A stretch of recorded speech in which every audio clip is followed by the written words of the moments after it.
ቀበል የማይፈልግ እንደ ሰው ያማው ነበር። ቅዱስ ጳውሎስ ህመም ነበረበት። አንድ ወንድሜ ሲነግረኝ አስተማሚው በቅርብ ለማንም ለመናገር የማይፈልግ ነው። ህመሙን የሰውን ህመም መካፈል ይወዳል እንጂ የራሱን ህመም ለማንም የማያካፍል ሰው የሚሰቃይበት መስሎ የሚጨነቅበት መስሎ ስለሚያስብ አይናገርም። ነገር ግን ታማሚ ነው። ከ8 ዓመት በላይ በፍርተን ዓለም በተለያዩ ህመሞች እየተሰቃየ ነበር መድረክ ላይ የሚቆም ነበር። የብዙ አገልጋዮችን ህመም ምዕመናን አያውቁም። እሱም ለማንም ተናግሮት አያውቅም። እዚህ ከመጣ በኋላ የሁሉ የሚተራመስ ዘመድ ወገን እያለው አንድ ነፍሱ የፈቀደችለትን ወጣት ብቻ ጠርቶ ከመጣ 2 ሳምንት ሆነው ወደ ሕክምናው ሹልክ ብሎ ለዛው ትንሽ ያመኛል እስቲ ቼክ ላድርግ ብሎ ነው የሄደው። ቼክ ሲደረግ ግን የተነገረው ነገር ሌላ። እንዴት ነው ቆመ የምትሄደው ነው ያሉት። እና እንዲህ የሆነ እንኳን ወንጌልን ይዞ ይሮጥ ነበር፣ ይሰብክ ነበር፣ ያገለግል ነበር።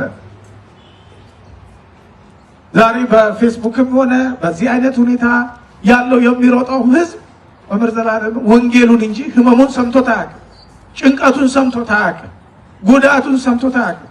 እንደ ሰውም አይታይም። ነገር ግን መልአክ ሰማዕት ቤተክርስቲያኗን በሚገባ አስከብሮ ያለፈ መድረኳን አስከብሮ ያለፈ የመምህርነትን አገልግሎት የወንጌል ሰባኪነትን አገልግሎት ስራዬ ብሎ ለሌሎች ያስተላለፈ ከቤተሰቡ ከወንድሙ ጀምሮ አሁን ካለው እንድንኖር ተነግሮናል። ጊዜም ዝግጁዎች ሆኑ ተብለናል። የዕድሜ ጣራ ገደብ አልተገደበለትም። እግዚአብሔር ሰፊ አገልጋይ አይሞትም አይባልም። አገልጋዩ ሁሉም የተሰጠችው ዘመን እርሱ ይሄዳል። ስለዚህ ልጃችን ወንድማችን ወደ ሰማይ አረፋል። እረፍት ሰው ስራ ውሎ ማታ ቤቱ ገብቶ በስራ የደከመውን አይምሮውን ሰውነቱን እንደሚያሳርፍ እሱም ደግሞ የተጠራበትን የወንጌል አገልግሎት ለሌሎች ብርሃን ሆኖ ብዙ ሰዎችን በወንጌል እንደተነገረው የክርስቶስ መንጋ አድርጎ በረቱን ጠብቆ አስጠብቆ የኖረ ሰው በነፃነት ወንጌልን በተቀጣሪነት አይደለም፣ በነፃነት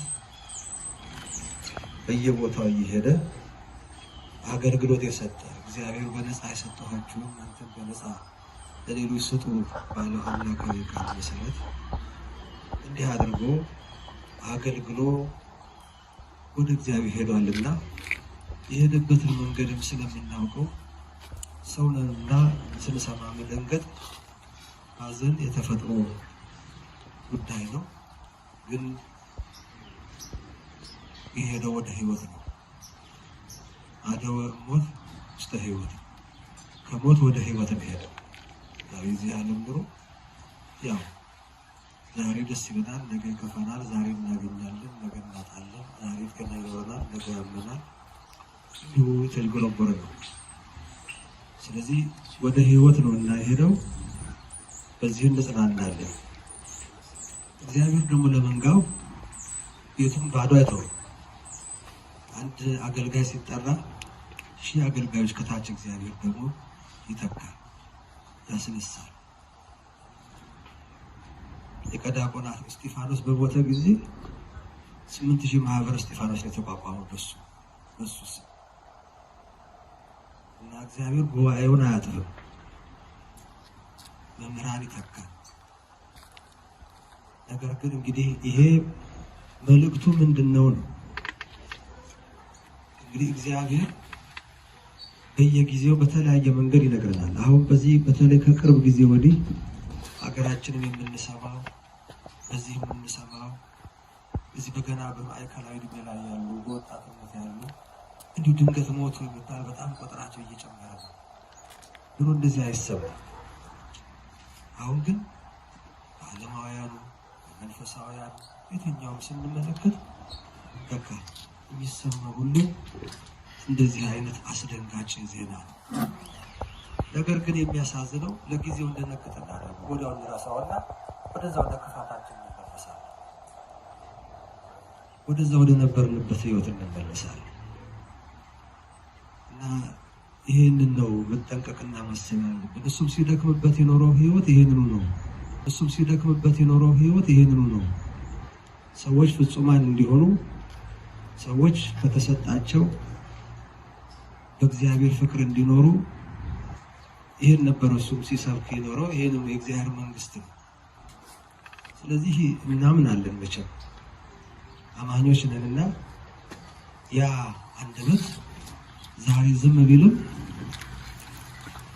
ዋጋው በእግዚአብሔር መንግስት አንተ ታማኝ አገልጋይ በጥቂቱ ታምነሃልና በብዙ እሾምሃለሁ፣ ወደ ጌታ ደስታ ግባ የሚለውን አምላካዊ ቃል ይህንን ድምፅ በትንሣኤ ዘጉባኤ እንደሚያሰማው እናምናለን።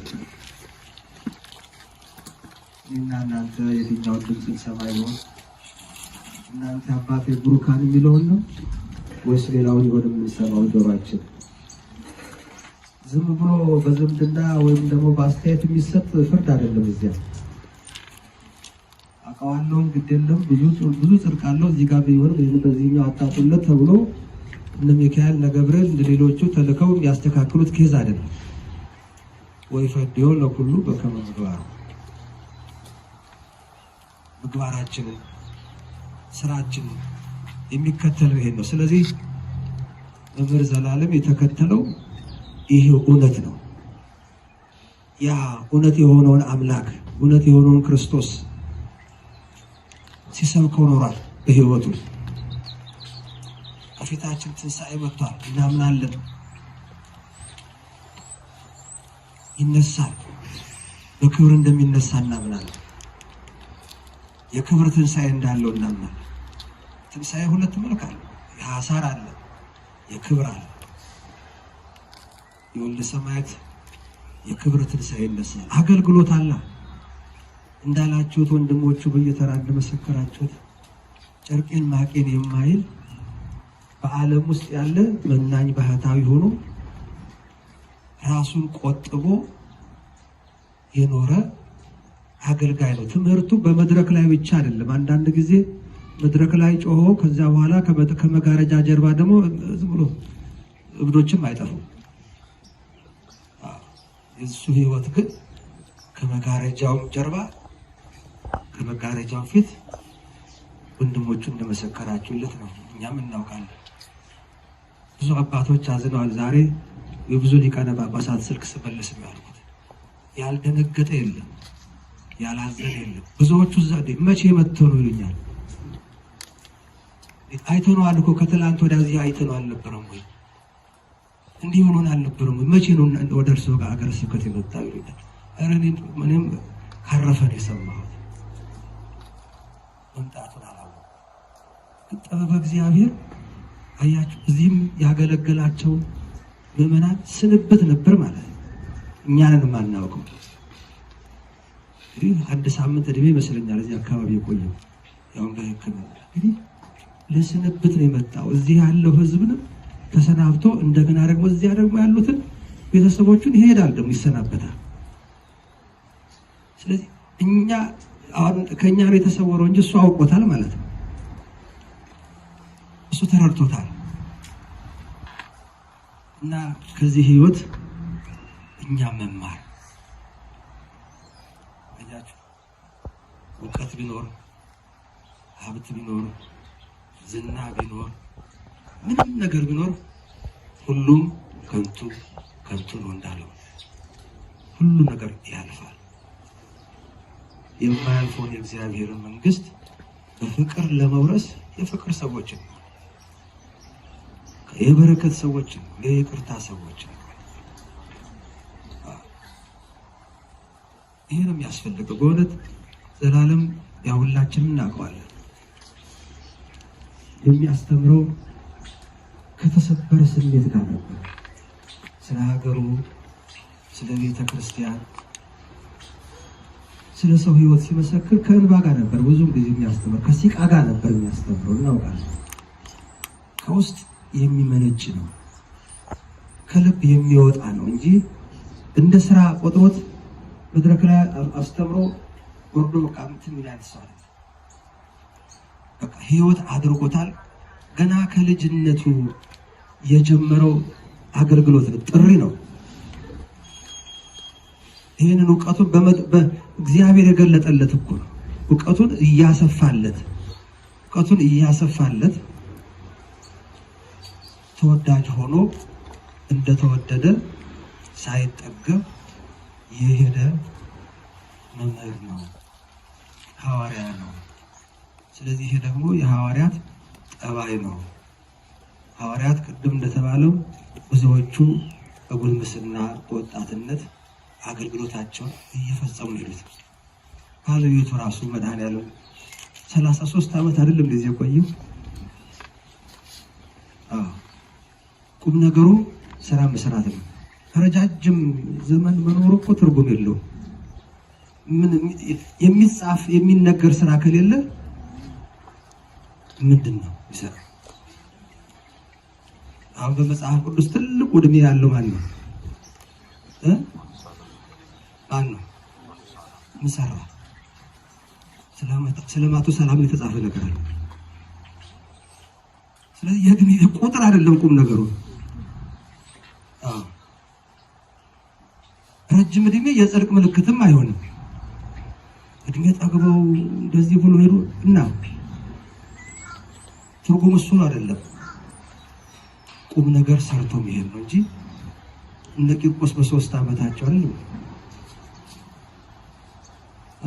እነ ጊዮርጊስ በ27 እየጨረሱ የሄዱት። እኛ ምንድነው የዕድሜው ብዛቱ እኮ አይደለም። ዓለም እንደሆነ በዕድሜ የምንሰፍራት አትጠገብም፣ አይሰጠንም እንጂ 1000 ዘመን ብንኖር የምንረካ አይመስለኝም። ግን ሰው ቁም ነገረኛ የሚባለው ነገ የሚሆነው ስለማያውቅ ዛሬ ተጠቅሞበት ሲኖር የተሰጠውን ጊዜ ጥንቅቅ አድርጎ ሲኖር ነውና እንዲህ አይነት ህይወት ያለው ወንድማችን ልጃችንን አጣ ነው።